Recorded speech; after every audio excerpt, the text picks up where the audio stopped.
Today is February 24th, 2023, and this is the 28th episode of the Sports Daily CBB podcast. We're back again with another Big Ten report with Joe Mead. A lot of great action over the last week in the Big Ten. And Joe, we'll start how we always do. Who you got for Team of the Week?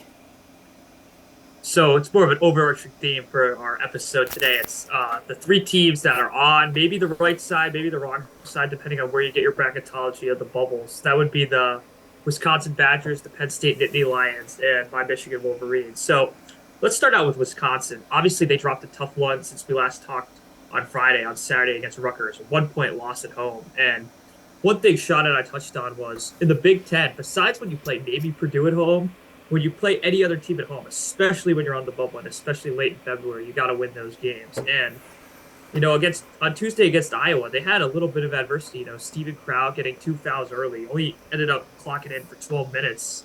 But one thing with Wisconsin I'm seeing is when Esigian and Hepburn score and in the double digits, takes a lot of pressure off everyone else in the lineup, including their bench, which still needs to be more efficient. And obviously, I don't think they've solved their scoring problems yet, but they found ways to win in some of these games. Against Rutgers, I think they got a little unlucky with Cam Spencer scoring 22 and hitting as many threes as he did. But, I mean, for Wisconsin, it's kind of the same theme we're going to touch into with Penn State. They have to keep this going quickly into Penn State. Beating the two worst teams in the conference terms of standings on the road. Maybe not the most impressive thing, but what I will say is those are two games where if they lost, especially on Saturday against Minnesota, it would have been a very costly mark on their bracketology resume. And Jalen Pickett, they're just riding him. Everyone who loves the "I'm him" or "he's him" meme. Those last two games, he was him. So, I mean, give a lot of credit to Penn State. They got down in those games. Last night, it looked like Ohio State at times could have taken the lead or gotten the lead back, but Penn State just kept them at a distance. And especially at the end of the game, Ohio State missing all those threes. I think I saw a graphic on an Instagram account saying how that described their season. And, but that's credit to Penn State too. That benefits them. And then finally, my Michigan Wolverines, two huge wins. I think of the three teams, and maybe I'm biased, but I think they had two of the bigger wins against the more quality opponents, being Michigan State at home in a game where it was tied in the last 2 minutes, and then Michigan scored the last 12 points. And then a big win at the rack. And Sean and I don't have to tell you how difficult it is to win there. That was probably their best quad one win of the year besides at Northwestern. Can't say enough. Without Jet Howard and both crucial stretches of that game, obviously last night without Jet the whole game, but finding ways to win, riding Kobe Buffkin, Doug McDaniel and Terrace Reed really stepping up, and Hunter Dickinson. As much as the away crowds don't like him, and I could totally understand that, but at times when his touch is on and he improves it and he gets doubled and moves the ball, Michigan is one of the hottest teams in the conference when they do that. So, Sean, what are your thoughts on all three of those teams?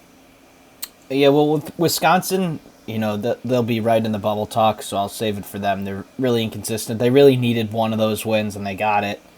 I'll save the rest for the bracketology because they're in a little bit of a better spot than the other two teams. But the other two teams, won both their games this week. That's all they can do now, is they can win, and they're still on the outside looking in, but the narrative around college hoops this year is that the bubble is very weak, which it is, and there's only so many opportunities for bid stealers, right? The leagues that, the Power 5, Power 6 conferences rarely have bid stealers, but you look at like the Atlantic 10 or the Colonial or the Conference USA, sometimes they could get two or three teams that could get a bid steal. The A10 is going to be a one-bid league this year, and Florida Atlantic is the only mid-major, really, that could make the tournament without winning their conference tournament. So there's only one possible bid steal there, really, and so these teams, somebody has to make it, right? And Wisconsin's in good shape, and Michigan and Penn State have opportunities left. They still probably got to figure out maybe one or two more wins that they probably shouldn't get, and then obviously win one in the Big Ten tournament too. But Penn State, I mean, Jalen Pickett has really been pretty awesome this year. 96 points in his last three games. and obviously all three of those were victories. So he's gonna be on the first team All Big Ten most likely, and he's such a unique player. He's only 6'4", shoots the three at a nice percentage, but doesn't shoot it a whole lot. And he's getting double teams, and he's 6'4", and that's just how good of a passer he is. So Penn State, they started off the season really well, hit a wall, and then they got now 3 wins in a row. They got Rutgers at home, Northwestern on the road, and Maryland at home. So there are opportunities for good wins there. And then for Michigan, I was really impressed with their play against Michigan State on the weekend in such like an emotional game. But they really brought it, and then they did it in a different way yesterday, or whenever that Rutgers game was. I think it was yesterday. They scored 84-72, beat Michigan State. Then they beat Rutgers in a defensive battle, so they could do it a couple different ways. They've got Wisconsin at home, and then Illinois and Indiana on the road. That's a tough way to finish the season. You probably need at least 2 of those. You probably need maybe 4 wins the rest of the way to make it. They're getting a couple quad 1 wins though, which wasn't always the case, and Pitt has played their way into a good spot, which Michigan destroyed them, I believe. Right, Joe? Yes, by 30 at the beginning of the year. So that win looks really nice, and Michigan on the numbers, predictives, and the resume, pretty good. They lost a lot of close games, and teams that typically do that and can also blow out teams and wins, look a little bit better on a possession-by-possession basis. So did what they had to do. There's still work to do, though. They're going to have to pick off a road win here and then maybe 2 in the Big Ten tournament. But that's all you can do now. All you can do now is win on Sunday against Wisconsin, who's on the bubble. So, at the end of the year, you're side-by-side with another bubble team. And the head-to-head is a very convincing way to get put over that team. So, I think Michigan and Penn State, not in great spots, but certainly could have been worse. And I think next, Joe, we'll just go to Michigan State. They kind of got, I wouldn't say ran off the floor, but they got beat pretty good by Michigan, and then they came back and kind of dismantled by Indiana Hoosiers on Tuesday. So, kind of been saying this all year, but they're kind of just another okay team, don't you think? Maybe 8-9 seed, couple good players, no really spectacular players, and they're probably going to finish right around 10-10 in the Big Ten. Yeah, only thing I would push back on is the Michigan game. The last 2 minutes, they were absolutely ran off the floor. I think for 38 minutes, they were head-to-head with Michigan. Then the last 2, Izzo even said it. If anyone's a big watcher of the Journey on Big Ten Network, for 38 minutes, he was really proud of them. Then the last 2, just a lot of small mistakes, a lot of rush shots. But going back to Tuesday against Indiana, Sean, Tyson Walker, we saw this at the end of last regular season too.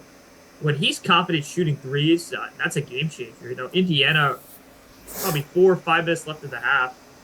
The energy went out of them the moment and right into Michigan State in that home crowd, right when Walker hit those back-to-back threes. And, A.J. Hoggard, he was in a little slump for maybe the past few weeks, but what I would say is, and especially on Saturday, he did not play his best game, but, when him and Walker could click, and Hauser occasionally does his typical maybe 10, 12 a game, they're really dangerous. And when Michigan State makes threes, they could be a nightmare to play in. Especially, I don't have to tell all of our listeners what a nightmare they could be to play in March with Tom Izzo when they could ride a guy like Tyson Walker. So my message to them would be continue to hope that Tyson Walker plays well. Hope A.J. Hoggard found his early January self. And then, get Julie Hauser open looks. He's going to make them. He might not always miss them in the most flattering way. Like maybe they won't always hit the rim, but he could make them. And then Malik Call off the bench, consistent thing, and continue to play good defense. And maybe with your bigs, with Kohler and your backups, if you could ride them and give Sissoko rest, or when he gets in foul trouble, maybe that's something you could look at the next few weeks as you get into March. Yeah, the 55 points from the guards was a lot. Or 45, not 55, my bad. But still, that's a lot more than average. So, they had a really good game. Walker made a couple good looks, and then he started to make a couple that were just really spectacular offensive plays. And, the end of the first half is such an important part of the game because Indiana had kind of been controlling that game and were winning, and I think it was, 17-10, 23-14 or something, and then he hits a bunch 7-point leads. Yeah. He hits a bunch of threes, and they've got a 6-point lead at halftime. All of a sudden, you're like, wow, like we won 16 of those 20 minutes, and we're losing by 6 at halftime. That was big. And then Indiana just didn't find any energy in the second half.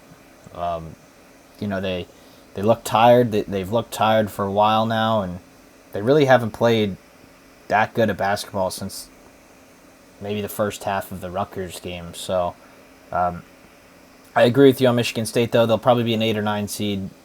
Really wouldn't want to play them as a 1 seed. And I don't know if they have what it takes to pull it off, knocking off one of the big dogs, but they could make a game. And with somebody like Tyson Walker, you never know down the stretch. But I think we'll take this to transition into Indiana, Joe. A close win at home against Illinois on Saturday, and then the Michigan State loss.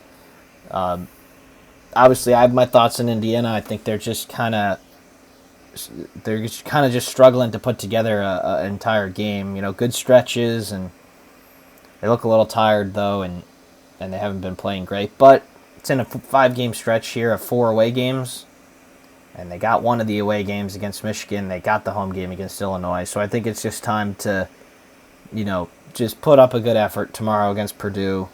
What happens, happens, and then try and win the last 2 home games. Yeah, I would agree with that. One thing I want to highlight is against Michigan State, I did not think Indiana's bench contributed much. I think they had 6 total bench points, but I did not feel that, Michigan State's bench, maybe it's one of the better ones, so maybe it's a little unfair to compare it to. What I would say, though, is Indiana, and this is something we touched on last week. I was looking at their 3-point attempts, 11 against Illinois in a win, 5 for 11. And then on Tuesday, 5 of 14 from 3. And 5 of 14, 35%, not 35.7%, not bad at all. What I would say, though, is Miller Kopp is 2 of 3 from 3. You need to get that guy more looks, and especially at the Breslin. As someone who's been there, it's, Sean, you've watched Big Ten basketball your whole life, and anyone who has. The best way to attack them is make them draw doubles with the fired-up crowd, and then kick it out for a 3. I think that's something Indiana's got to figure out, because when they did that, they were, I don't want to say unstoppable, but they were really hard to stop. Yeah, that was the beginning of the game, like you said, Joe. I mean, Miller Kopp is 46.8% from behind the arc this year. That is pretty spectacular, but I've said it, Indiana's, I haven't checked since the Michigan State game, but they were in the top 20 in 3-point percentage on the year. They just don't take enough threes, and when you're losing, when you come up against a guy who hits a couple crazy threes, you got to be able to put some in yourself. And Trace probably had one of his worst games of the year, still had 19 points, but he definitely was tired. And they kind of took him out with 4 minutes left, down 10, which I get, because you got to have him ready for the stretch run here. But yeah, no bench points, 6 bench points, like you said, and 4 of them were by players in the last 3 minutes of the game who don't usually get a lot of minutes. So yeah, that's got to change. You really can't be running your guys out there for 40 minutes every single game. You can throw them out there for 40 once, but then get them 33 or 34 the next game. But yeah, fatigue is a problem. We'll see if they can figure it out. Next one we'll go to, Joe, is a team that Indiana beat, Illinois, on Saturday. Illinois put up a pretty good effort, but they were without their best player, and Indiana's crowd kind of got them across the line. Illinois had a 3-game week, actually, because their Minnesota COVID replay game, they won that, not in convincing fashion, and then they came back from down 18 at the half yesterday to beat Northwestern at home. In these last 3 games, you think Illinois is starting to turn a corner, or are they just still super inconsistent? See, after last night, I really thought they were, but watching the highlights, this is all credit to TJ Shannon. He, 19 points in the second half, he just carried them, and I mean carried. And I think one thing fans have to consider is they've been very good at home. I think Minnesota, so 3 game stretch is getting tired, and no one's going to be fired up to play the number 14 team in the conference. But last night, I'm not going to take anything away from their performance, but I don't think you're going to be able to get away with falling down 18 points to anyone from this point on. If you look at their remaining schedule, they go to Ohio State, they host Michigan, and then they go to Purdue. I'd say in 2 or 3 of those games, if you get behind more than 10 and you fall asleep like they did. And I don't know if the Illini fans want to argue with me. I totally understand. Effort in the first half was not there. Effort, focus, whatever it was something that just looked wrong on TV. Like, you shouldn't be losing by 18 to Northwestern in a revenge game at home, a rivalry game, especially. On your home floor. So, but they won the game. All credit to Illinois. They won the game. Yes, all credit. They won the game. But I think that's one trend to make me feel Illinois hasn't turned a complete corner. But hey, maybe the emotions of it could carry them into their next 3. I think Sunday could be a very tough game. I think despite Ohio State's putrid record, Sensabaugh and Thornton can score a lot. And if Ohio State gets hot offensively and Illinois has the same offensive, not even success, offensive stalling, that's the only word I could think they had last night. I don't think it'll be a good sign for them. So what are your thoughts, Sean? Yeah, I agree. We'll talk about future games later, but that's a game that screams upset for me. Ohio State haven't won one of their last 14 or something crazy like that. But, I was actually pretty impressed with Illinois against Indiana without Shannon. They played pretty well. They were probably the better team for most of the game. Meyer got going in the first half with a couple really crazy shots, and the effort was there then, but when you play a team that's as good as you or better at their place, you're probably going to lose even if it's a close game. So they're just super inconsistent. I don't see that going away at this point of the year. They're just going to have to hope they get hot, and I can't see it. They're going to be a 6 seed, maybe a 5 if they end out well. And not only does Ohio State game scream upset, but they can be the target of a first-round exit in the NCAA tournament. They almost were last year. They won by 1 point against Chattanooga. But this year they just seem just over the course of a 40-minute game even, super inconsistent. Like, banging in threes left and right against Indiana in the first half.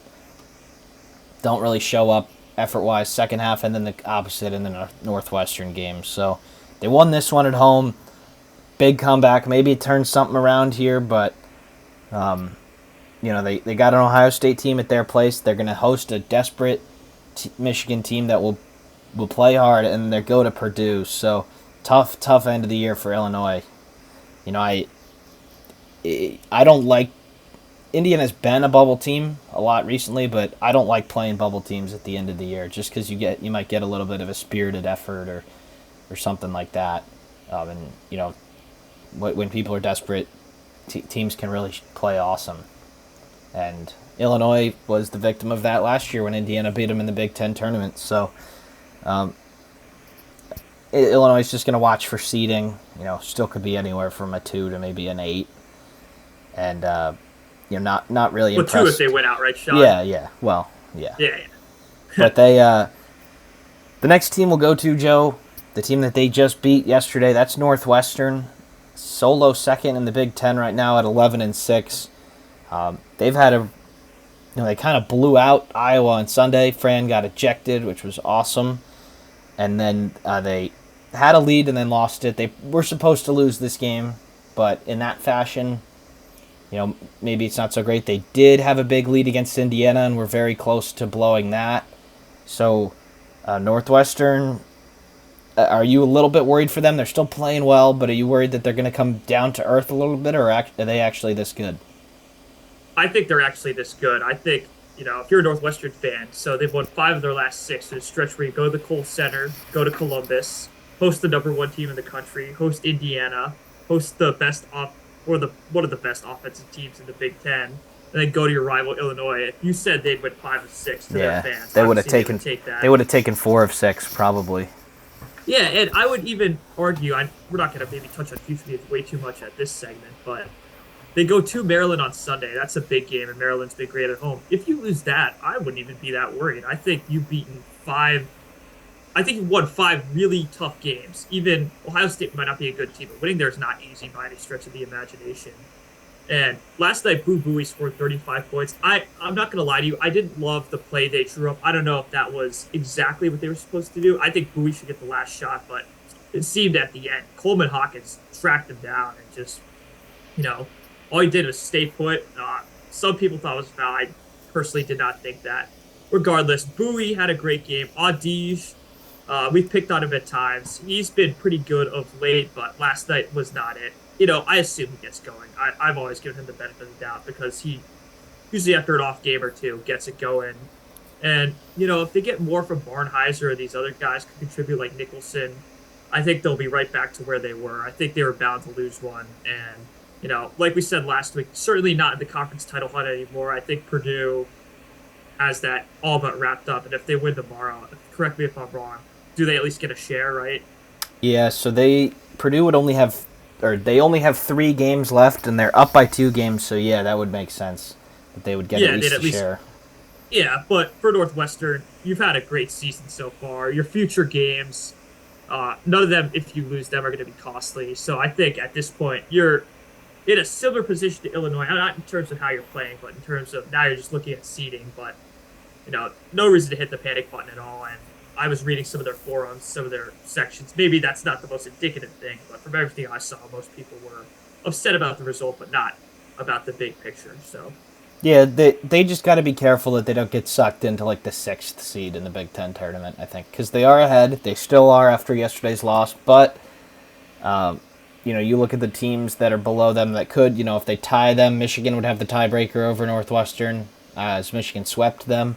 Then Maryland plays them tomorrow or Sunday. So they would have the tiebreaker if they win. They did sweep Indiana though, so they would have the tiebreaker over them. But I'm worried that if they get dragged into this mush in the Big Ten tournament, all of a sudden they could be in the 6-7 seed, and you're like, well, really, we were the second best team for 90% of the season in this conference. So, Maryland's going to be big. I actually be pretty shocked if they win that. To be honest, Maryland's only lost once at home all year, and they are responsible for Indiana's only lost at home all year, so maybe they pull something off here. But you get Penn State and then you get Rutgers. You say 1-2, you finish the year 12-8. That's a pretty good year, and they'll be in a good spot. So,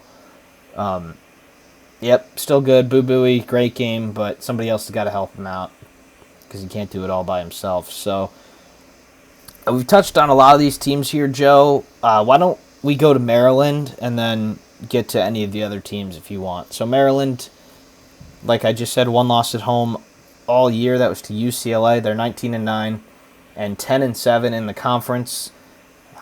They did lose to Nebraska on the road in overtime, but they have won 3 of their last 4, and those 3 wins were all at home. But Maryland has figured it out at home, but the key to them is figuring it out on the road, right? Yeah, especially when you finish the year. I remember last week we were talking about a game that maybe was not the biggest indication or the biggest mark on March Madness, I would say. I just picked Nebraska, Maryland. Because Nebraska really a team that was probably going to have to win in Chicago to have any. I mean, that's the only way they'll get in, period. So a team not really playing for way too much, but just a hot team that you do not want to play at all, right, Sean? Yeah, especially at this point in the year. Absolutely. So with Tominaga, Mike and I actually talked about a lot about Nebraska on Tuesday. Yeah, I'll ask you a question. I'll ask you a question about them after we talk about Maryland. Yeah, no, but just to finish up on that.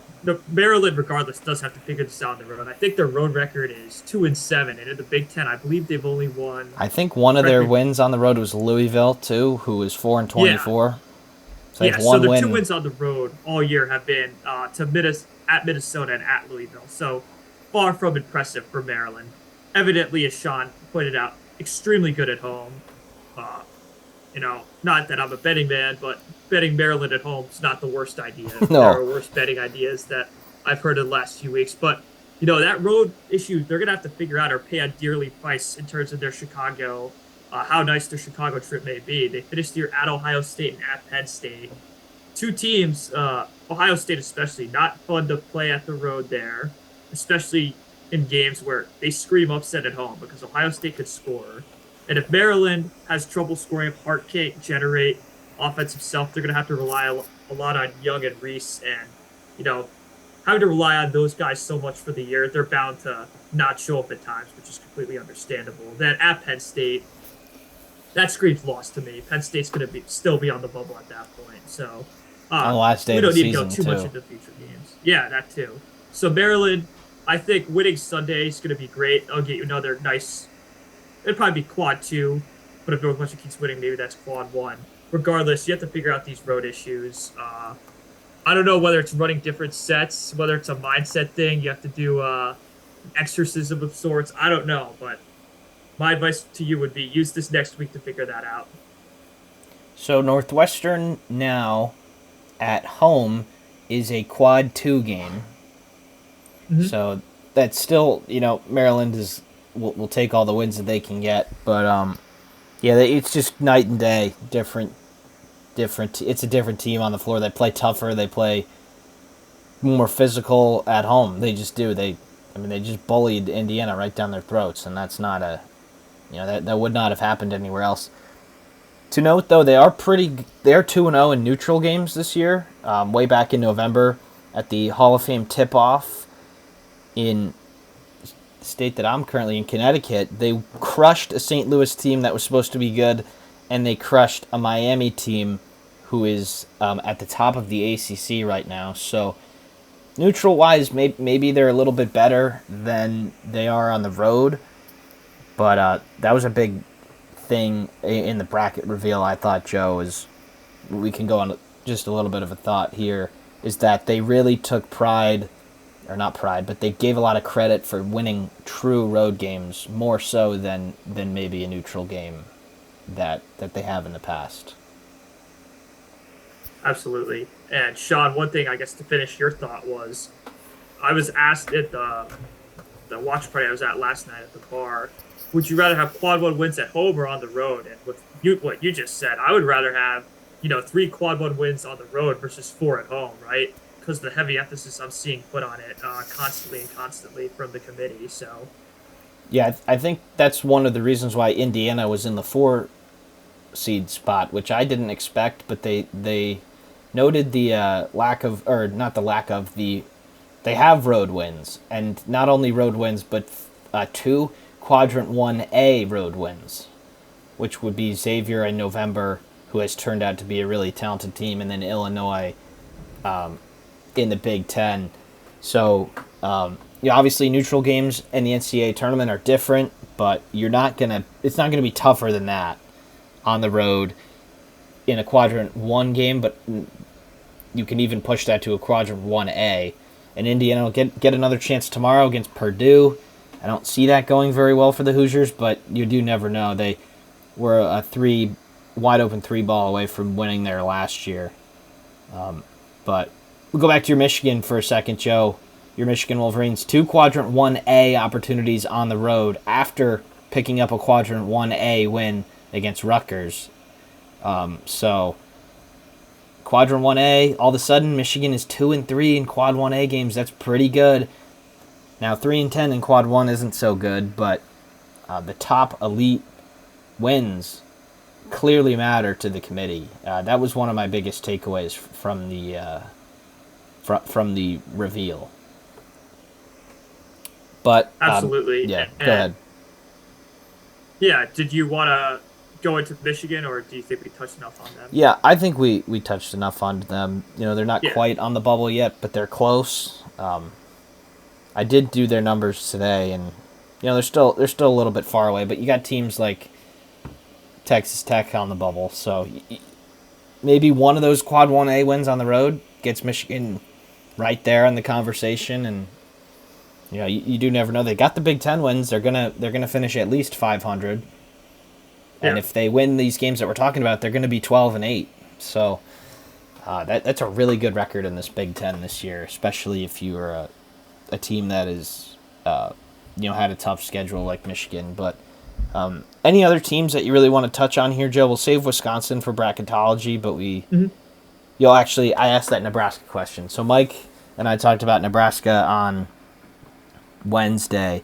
Nebraska's 7-10 in the Big Ten all of a sudden, and 14-4, 14 on the year, not so great, but they're 10-3 at home. Um, you know, this won't really get much. He won't really get much credit, but a really good year for Fred Hoiberg, and at this point they've got to let him stay, don't you think? I think absolutely. I think last year when they beat Ohio State on that, it was one of the weirdest Tuesdays last week of the regular season. So the week we're coming on next against the Ohio State team that was in the top 25 for most of the year last year. I thought that was more of a blip, outlier, whatever word suits you.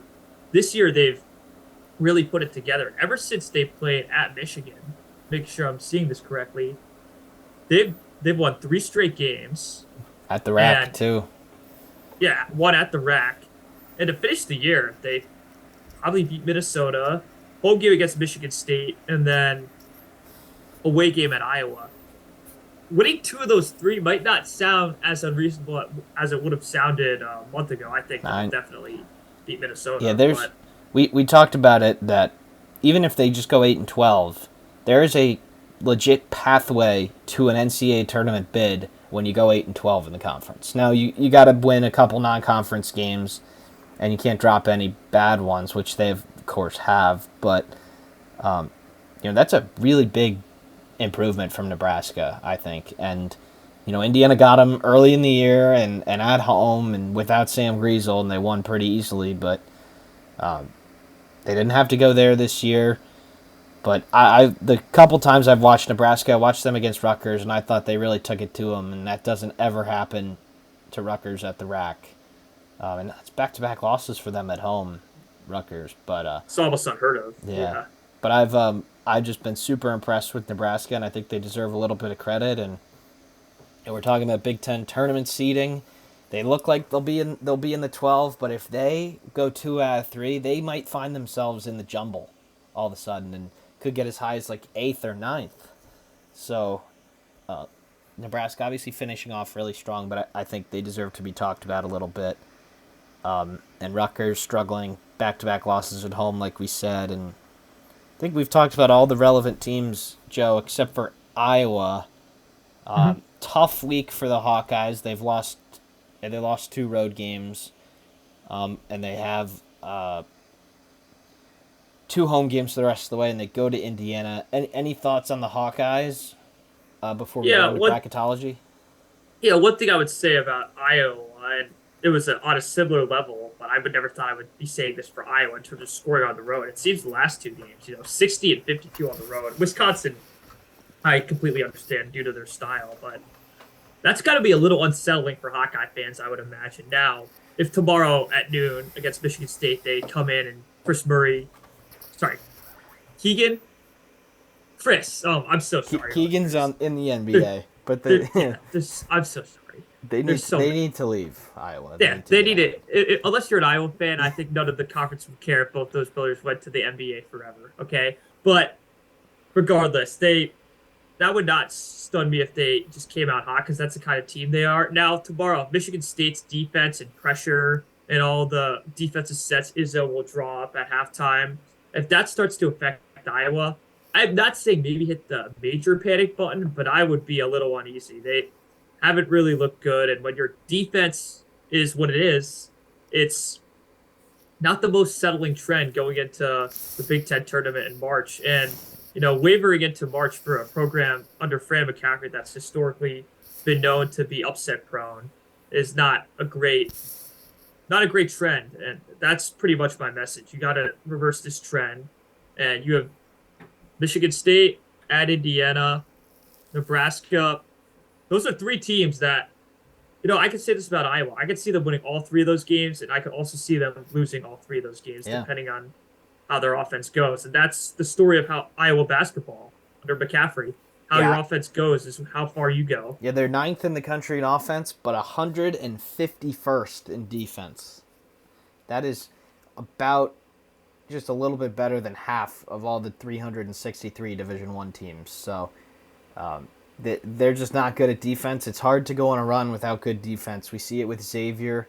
in the Big East. They score and they don't really guard, and you're susceptible to getting kind of upset. I'll say Michigan State did win the first meeting, and Nebraska's hot, like you said, and Indiana, they're fairly lucky to beat Indiana the first time, I think. So, they're looking at a couple of tough games coming in. They like you said, that Wisconsin game.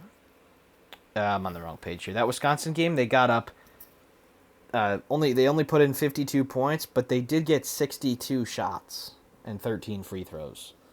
So you would think that they would score more than 50 in the 50s with that many shots. Now, obviously, they're usually in the 70s, but they're not making shots. And I know teams don't win on the road, but their performances weren't great. And if teams don't win on the road, you can't get beat at your on your home floor. So they got to beat Michigan State tomorrow, or they're going to be dragged even further down in the Big Ten. But I think that's it for our team.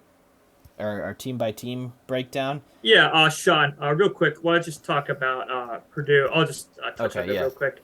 I think just beating Ohio State, I think it was good, like blowing them out as a great team like Purdue should. I think your real game's tomorrow. You don't need to pay me to tell you that. So just to touch on our conference leaders, they should get acknowledgement. As much as Hoosier Sean might not always love to do that, but yeah, no, tomorrow that's going to be your most telling trend to see if the pattern of you losing those two road games has truly been reversed. But I think with 6 days rest with Matt Painter, yeah, they're going to be ready to play. Worried. Yeah, they'll be ready to go. Yeah, I'd be shocked if they don't win, to be honest. But that doesn't mean Indiana can't go in there and pull something off. I mean, they beat them pretty well in the first game, and they got a huge lead and then held on. They're going to need more from their bench, but it'll be a good one. 7:30 on Fox, I believe. Maybe that'll be Gus and Raph. That's a Gus game, yep. Yeah, that'll be cool from Mackey. But now we'll go into bracketology. I'll throw up the graphic here on the YouTube. Not a lot of changes from Tuesday's projection. You see, I haven't posted it yet, Joe, so I don't think you're going to be able to see this. But Purdue's still the last number 1 seed. Then Indiana's the second number 4 seed. And then Northwestern and Illinois are the second and third 6 seeds. Iowa and Maryland are the 7 seeds. Michigan State on the 8 line. Rutgers on the 9. And Wisconsin, the 4th to last team in. And then I don't have any Big Ten teams in the first 4 out, but I would imagine Michigan and Penn State would be in that 5 to 8 out range. But that's where I have the bracket. And you have any questions? Yeah. So for our first time listeners, we'll do this segment at the end of every episode where B, being an actual fan on the bubble, would ask Sean the bracketologist the questions, but. Well, let's actually go to Purdue. You said they're the last 1 seed. I guess my question would be, what would Purdue have to do to not be a 1 seed, in your opinion? I think they're pretty safe on the 1 line. And the reason why they've moved down is not really because they've been playing or losing. Kansas has 13 quad 1 wins, and Houston is number 1 across all the predictives, and they beat Virginia on the road. And Alabama is still the number 1 overall team after they squeaked out a narrow win against South Carolina yesterday. But I think there's a really big gap right now between Texas at 5, or any of the 2 seeds rather, and Purdue. So maybe 1 and 2 the rest of the way. And then, so they got Indiana at home. I don't think they'd drop if they lose that. I mean, I think they might be able to lose all 3, to be honest, and still be a 1 seed. They're that far ahead, and maybe they drop off in a 5th spot, but they're pretty safely a 1 in my opinion right now. And those are the 4 1 seeds that pretty much everybody's agreeing with right now. And there's a lot of flaws with you get into the 2 seed line, and there's a lot of flaws in the teams. And Purdue doesn't have that. They don't have a quad 3 or 4 loss. They're 24-4 on the year, and they've been. Now, the whole year counts. Just if they've lost a couple recently doesn't mean that you got to drop them. Absolutely. And that's my follow-up now that you touched on how the big disparity between the 1s and the 2 seeds. if I'm a Michigan State fan at an 8 or 9, depending on where you get your brackets at, do you think getting to a 7th seed is not only important but crucial to survival and getting back to the Sweet 16 for the Spartans? I think so, definitely. You know, and you could also say this. I think Michigan State, if they lose a couple and get to the 10 seed line, that might be better for them long term. Just like I said, I think the 1 seeds are so much better than the 2 seeds. So you'd rather play the 2 seeds. It's very important for teams to get to that 7 line. I think that's probably the biggest, most important jump of any seed line. If you want to make a run in the tournament, is 8 to 7, and if they keep doing what they're doing and playing really well once Tyson Walker goes for 30 and then they lose by 15 on the road and don't really compete, I think they're probably right there at an 8 or 9. But those teams are so close, and even a win. I'm not even ruling out a 6 seed yet for Michigan State because there's a couple games left. But yeah, it's very important. Got 2 Big Ten teams on the 7 line right now, Maryland and Iowa, but Michigan State, I would say really from Maryland, who's my third 7 seed, to Kentucky, my last 8 seed, those are razor thin margins, and they could change with a one good game. Absolutely. And then this is a critical question. Us Penn State, Wisconsin, and Michigan fans ask: of the 3 teams at or around the bubble, how many do you think will get in? As in, maybe I'm not saying who will get in, but of the 3, is one going, 2 going, or all 3 going? I think 1 is definitely going, Joe. Wisconsin is 4th to last in, and they have like 10 wins against the field or something crazy, and they're gonna go. There's not gonna be 4 bid stealers, and they're not gonna lose out. I don't think they're gonna go to the tournament. So definitely 1. I'd say maybe a 30% chance that one of the other teams gets in.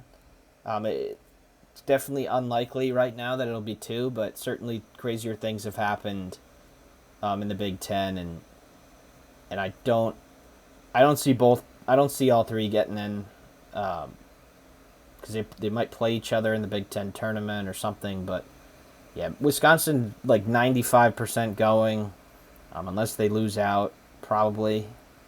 And then the other 2 have a lot of work to do. They're probably both like 20 to 25% right now, I would say.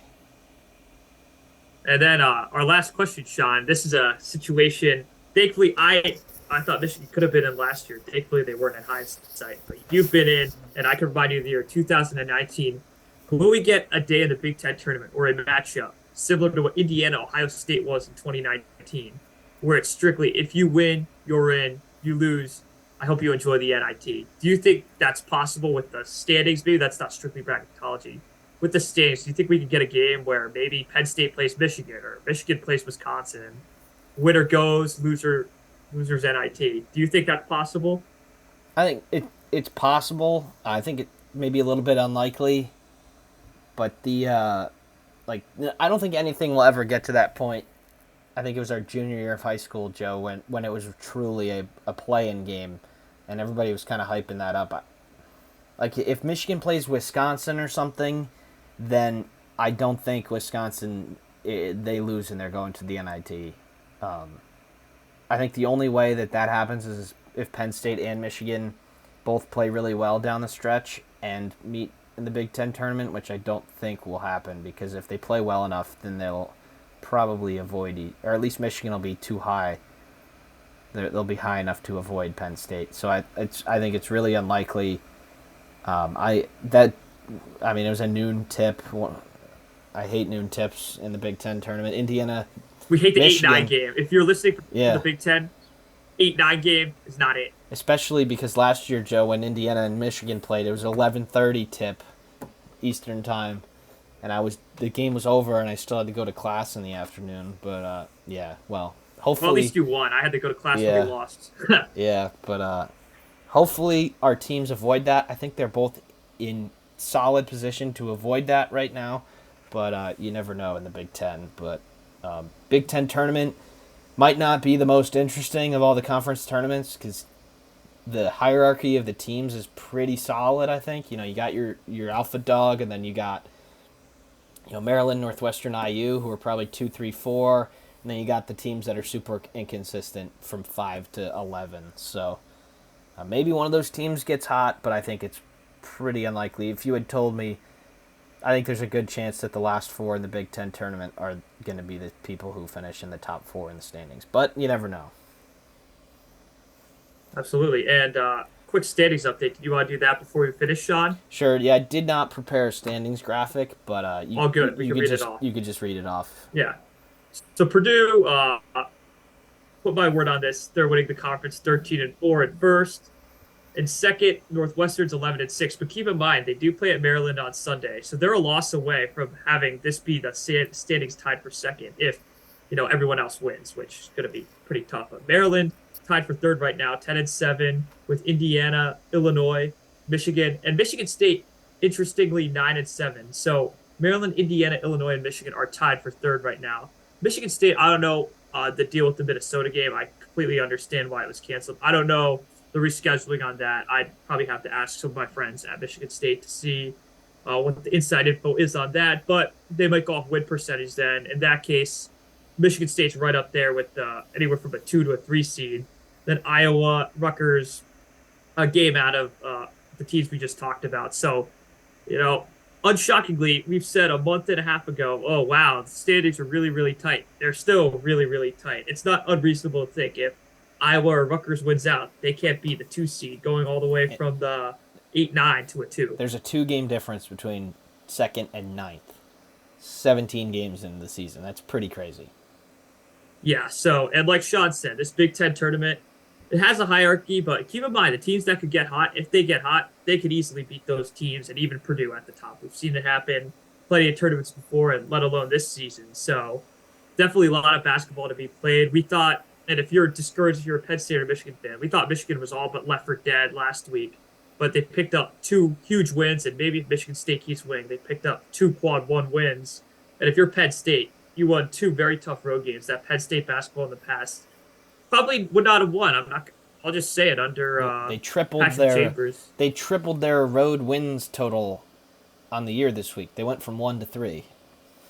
Yeah, exactly. So if I'm one of those fans, I think Sean's message as well as my message is keep winning, and let's say Michigan even goes splits before our next podcast, they still get a win against the team in the field, whether that's Wisconsin or Illinois. So a lot of season left to be played. Don't turn off your TVs. Don't give up on the season just yet, unless you're an Ohio State or Minnesota fan. Don't have much to tell you there. But, yeah. Yeah, we'll see if Nebraska has earned an NIT spot, maybe. Obviously, that's going to mean a whole lot more to them than any of the other teams. There's been a couple conversations around North Carolina. If they miss the tournament, will they even go to the NIT? But imagine their effort level in that sort of game. But we don't have to do that. We're not an ACC podcast. But I'm really Indiana's been in the noon tip so many years in a row. They've been the 8 or the 9 for Woodson's first year last year, all of Archie Miller's years except for the first one where they were an 11 seed. And then the year before that, they were no good with Tom Crean. And then the year before that, they were the 1 seed. So they're still at the noon tip. So I want to watch. Oh, yeah, that's the thing. You win the conference, you're still the noon tip. So I want to be I don't care if it's 9:30. I just want to be at night. And, you get a better crowd typically at that game. And but we'll see. This could go a bunch of different ways. We have 13th and 14th all but locked in, and really it could go anywhere from there. And if a team like Northwestern who's up there loses a couple down the stretch and then they're playing in the 7-10 game or something like that, that could be really kind of demoralizing for the morale of the team. But it'll be cool. So every single game matters, as we said. That's why they play 20 games, because it's hard to separate the teams. And I'm really looking forward to championship week as a whole. Got to wheel a couple extra TVs into the room because there's going to be a whole lot of basketball on. And that's even before we get to the NCAA tournament. So, Joe, last segment we always do, pick a game or two to look forward to next week that might not go the way people think or might just be big in general. I think we highlighted it earlier, but I think Ohio State play Illinois. If I'm an Illinois fan, I think that's, you know what? I'm going to say it's a test because maybe the rest of the country may look at that and not be so impressed with you. But I think if you turn the corner, I think you have to beat a bad team like Ohio State.